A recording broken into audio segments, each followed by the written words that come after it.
gente, eu sou a Bárbara Sá, Segredos Entre Amigas, e bem-vindos a mais um vídeo do Cia Todo Dia.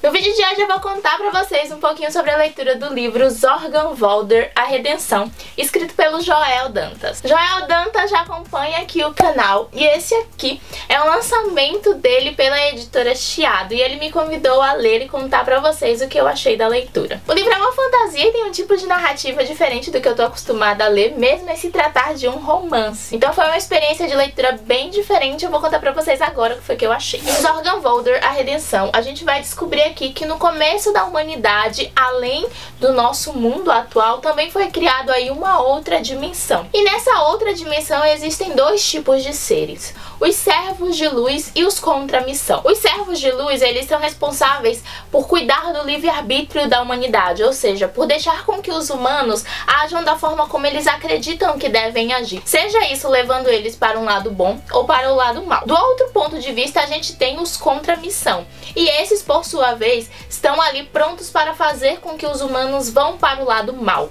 A ideia deles é extinguir a raça humana, então eles estão sempre lá no ouvidinho dos humanos, dando aquelas dicas para que eles não façam coisas boas. De tempos em tempos a gente vai ter aí os guardiões, que são os iluminados e que têm a missão de levar a alma humana para um lado bom. Sabe quando tá tudo dando ruim? A missão deles é ir lá e tentar resgatar a alma humana. E a gente vai ter dessa vez o Zorganvolder, que vai ser o iluminado em questão. O fato é que os últimos iluminados todos falharam em sua missão, e o Zorgan é o último. E se ele não conseguir concluir sua missão, completar sua missão com êxito, a raça humana será extinta de uma vez. O problema é que o Zorgan tem aí um pequeno pecado enrustido nele, porque ele é uma pessoa muito autoritária e ele é uma pessoa que gosta muito de poder. Ele tem plena certeza que os Volders, né, que é a descendência dele, foram ali os governantes e sempre mandaram em tudo, só que perderam esse posto. Então ele tá na busca para que esse posto seja novamente reavido pelos Volders e ele não mede esforços para fazer isso. O livro ele vai, né, narrar a missão do Zorgan e a gente vai acompanhar aí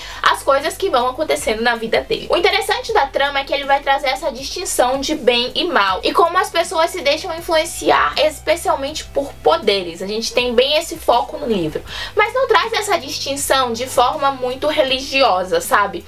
É um conflito mais de ideias, é um conflito mais político que a gente tem dentro do livro. E ele fala muito sobre como a forma como as pessoas falam influenciam o que está acontecendo. Porque o Zorgan, ele tem um discurso muito bonito no meio do livro, e ele consegue ir fazendo a mente das pessoas no decorrer da trama, e sempre em busca, em prol dele mesmo, em prol do poder. Então ele tá sempre ali meio que mostrando para as pessoas que ele está se importando com elas, mas no fundo ele não está muito se importando com elas, sabe? Ele está fazendo tudo aquilo porque ele quer o poder. Então a gente tem bem essa distinção de bem e mal, tanto do próprio Zorgan, porque em alguns momentos ele atina para o que está acontecendo ali, mas em outros ele deixa a mente dele ser completamente nublada pela tentativa de poder, pelo que ele está buscando, quanto ali pelos servos de luz que estão ao redor dele tentando auxiliá-lo. Mas a gente vai vendo que o Zorgan tá enredando ali por um caminho que talvez não tenha volta, e é o decorrer da trama que vai mostrar pra gente como é que isso vai acontecer. Bom, é uma premissa bem interessante, especialmente porque o livro vai trazer essa parte mais política da divisão de bem e mal, não no sentido realmente religioso, como eu já falei com vocês, mas no sentido de como a gente observa as pessoas.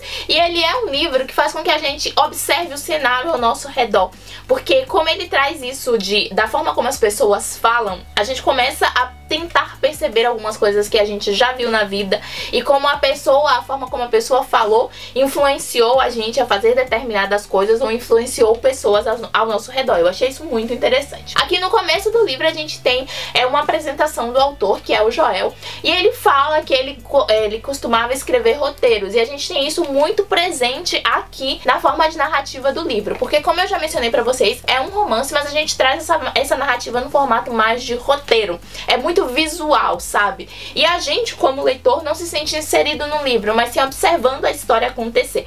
Parece que tem uma grande tela na nossa frente e as coisas vão se desenrolando ali. O negócio é que, em alguns pontos, esse tipo de narrativa me deixou um pouquinho incomodada, porque eu não conseguia entender muito bem o que estava acontecendo. Os acontecimentos são muito suscetíveis um ao outro, então vão acontecendo as coisas de forma muito rápida. Às vezes eu passava uma página do livro e parecia que eu tinha caído em outro lugar, e aí eu voltava pra ter ideia de onde é que eu tava. Mas no geral a trama conseguia me passar assim tudo o que ela desejava, eu consegui compreender o livro. Também temos alguns problemas de revisão, mas o autor já me contou que uma nova edição já será com uma nova revisão, que ele mandou pra fazer outra revisão, porque realmente teve alguns pontos da trama assim que me incomodaram em alguns sentidos, a forma como as coisas estavam revisadas, mas esse problema será resolvido na próxima edição do livro. No geral foi uma história que eu gostei bastante, especialmente aí por falar sobre o poder e por falar sobre como as pessoas se comportam quando elas visualizam o poder em mãos, sabe? Tem até uma frase aqui de um dos servos da luz que eu gostei bastante, que ele fala que ser maior pode significar ter o poder, porém é a dignidade que distingue um grande império de um império grande. Ou será apenas outro cuja emoção que deixará é a vontade de ser esquecido.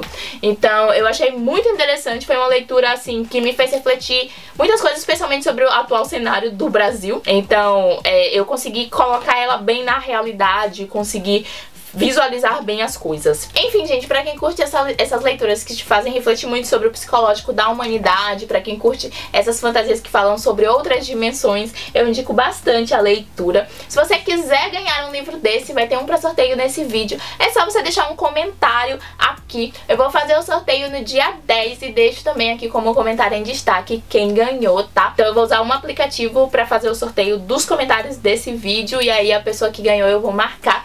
E só é me entrar em contato com os dados, que aí a gente resolve este pepino de enviar o livro, tá? Se você quiser comprar o livro também, eu vou deixar o link aqui no box de informações. Você pode comprar direto com o autor ou no site da editora da Chiado. E também já tem continuação à venda no Clube dos Autores. Vou deixar todos os links pra vocês aqui. Depois me conta aí se vocês curtem esse tipo de narrativa, se vocês gostam desse tipo de leitura. Eu vou adorar saber. E me conta o que você achou da resenha também. Se você gostou desse vídeo, clica no joinha pra mim, se inscreve no canal pra não perder as novas atualizações e segue as nossas redes sociais, os links estão aqui embaixo. Eu te espero no próximo vídeo, amanhã no caso. Um beijo e até lá. Tchau!